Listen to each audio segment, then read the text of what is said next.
काय म्हटलेलं आहे मी ऐकलेलं नाही, कारण आपण बघितलं मी आता कार्यक्रमात होतो.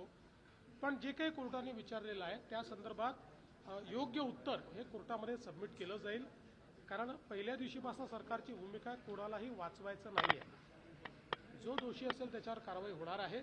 त्यामुळे या संदर्भात आत्तापर्यंत केलेली कारवाई आणि पुढे काय कारवाई होणार आहे याची सगळी माहिती ही आम्ही माननीय उच्च न्यायालयाला देऊ. महानगरपालिका निवडणुकीमध्ये तिन्ही पक्ष आता एकत्र लढणार आहे. म्हणजे गेल्या आठवड्यामध्ये किंवा काही दिवसामध्ये जो राडा झाला त्यावरनं काही नवीन धडा घेतला समजायचं. काय राडा नाही काय रोडा नाही, आम्ही एकत्रित आहोत, एकत्रित राहणार आहोत आणि शक्यतोवर सगळीकडे एकत्रित लढण्याचा प्रयत्न आम्ही करतो. काल एकनाथ शिंदे यांनी काल तुमच्या ह्याच्यात शायरी म्हटली, कौतुकही केलं आणि अच्छी दोस्त आहे असं सांगितलं. ते नेहमीच माझं कौतुक करतात, मी त्यांचं कौतुक करतो. आम्ही मित्रच आहोत आणि दिलखुलास मित्र आहोत. त्याच्यामुळे मनात काही न ठेवता हे कौतुक आम्ही करतो. नाना पटोले यांनी म्हटलंय की राज्य निवडणूक आयोग पवार यांना काल खूप वेगळ्या शब्दामध्ये झापलंय. काय खरं झालं हे नेमकं? खरं म्हणजे झापलं हे म्हणणं अतिशय चुकीचं ठरेल. किंबहुना एक प्रकारे कालच्या प्रकरणात अभिमन्यू पवार यांच्यावर अन्यायच झाला. कारण ते बोलले वेगळं आणि मी ऐकलं वेगळं. त्याच्यापूर्वी एका प्रकरणामध्ये कोणीतरी पुन्हा लाडकी बहीण योजनेवर प्रश्नचिन्ह उभं केलं होतं म्हणून मी त्याच्यावर बोललो होतो. आणि अभिमन्यू पवार असं म्हणाले की लाडक्या बहिणींची पोरं ही अवैध दारूकडे. माझ्या ऐकण्यात काही वेगळं आलं आणि म्हणून मी त्या ठिकाणी म्हटलं की लाडक्या बहिणींवर तुम्ही आक्षेप घेऊ नका. त्यांनी लाडक्या बहिणींवर आक्षेप घेतला नव्हता. पण दुर्दैवाने ते मी म्हटल्यामुळे सगळ्या चॅनलनी चालवलं, अभिमन्यू पवारला झापलं. मी त्यांना बिलकुल झापलेलं नाही. माझा गैरसमज झाला होता. त्यांनी योग्य मुद्दा मांडला होता आणि विशेषतः महिलांच्या करता अवैध दारू हा एक महत्त्वाचा मुद्दा आहे. त्यांच्याकडे त्यांनी तो प्रश्न देखील माझ्या लक्षात आणून दिला आणि अतिशय कडक कारवाई करायला मी सांगितलं. आर्वीमध्ये ड्रग्सचा साठा सापडलेला आहे, पोलिसांनी कारवाई केली. पण तिथले सुमित ठाकरे यांनी पोलिसांवर टीका केली की पोलिसांचं दुर्लक्ष राहतं त्यामुळे अशा प्रकारे प्रमाण वाढत आहे. सुमित वानखेडे मला देखील येऊन भेटले आणि निश्चितपणे याची अजून सखोल चौकशी करावी लागेल.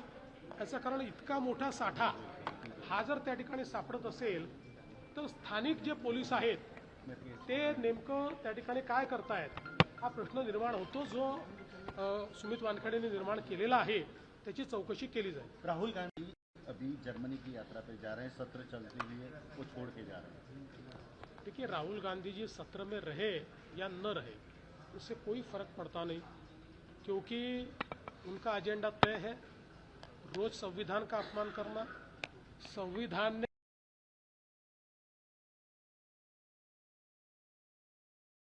देश में संवैधानिक संस्थाओं का अपमान करते और देश में जाकर देश की बदनामी करते. जर्मनी जाएंगे तो वापस अपने देश की बदनामी करेंगे, हमारे लोकतंत्र की बदनामी करेंगे. इसलिए मुझे ऐसा लगता है कि उनसे कोई बहुत अपेक्षा ही नहीं है. अडचणीमध्ये वाढ होण्याची शक्यता आहे. भोसरी जमीन व्यवहार प्रकरणामध्ये त्यांनी दोषातून मुक्तता करावी यासाठी मागणी केली होती, पण तसं झालं नाही. मी अजून त्या संदर्भातला काय निर्णय आला तो बघितलेला नाहीये.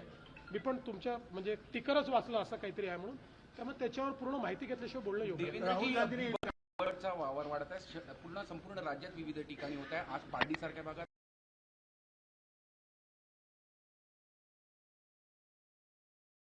आणि सगळ्यात महत्वाचं जी गाडी घेऊन जात होती बिबटला ती सुद्धा पडलेली, नंतर दुसऱ्या गाडी शिफ्ट करावं लागते. पहिल्यांदा तर जो काही बिबट आला आणि काही लोक जखमी पण त्याच्यात झाले आहेत, त्या लोकांच्या प्रति आमची संवेदना आहे. त्यांच्यावर उपचार चाललेले आहेत. पण राज्याच्या विविध भागामध्ये जो काही बिबट्याचा एक प्रादुर्भाव आपल्याला पाहायला मिळतोय त्या संदर्भात वन विभागाने आता काम सुरू केलेलं आहे. जवळपास मला असं वाटतं 22 बिबटे आत्तापर्यंत पकडलेले आहेत. मोठ्या प्रमाणात ट्रॅप्स लावलेले आहेत आणि आपण रेस्क्यू सेंटरचं काम हाती घेतलं आहे. एकदा हे रेस्क्यू सेंटर तयार झाले की मग बिबट पकडण्याचा वेग आपल्याला वाढवता येईल.